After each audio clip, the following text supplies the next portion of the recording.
This is how to factory reset the Samsung Galaxy. This is the A14 5G, and let's get started. Start with your device powered off.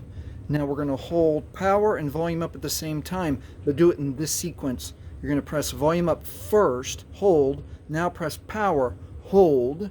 Keep holding until you feel the vibration and see the logo right there.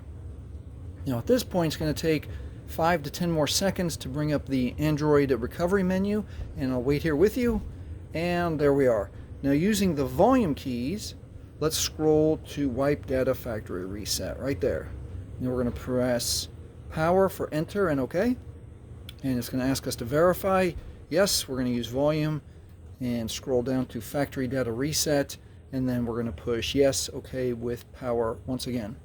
Now we're going to look for down here this note, data wipe is complete, and that means that the phone has been reset to exactly as it was when it came out of the factory. So now it is safe to reboot the system, and that is how you factory reset your Samsung Galaxy A14 5G.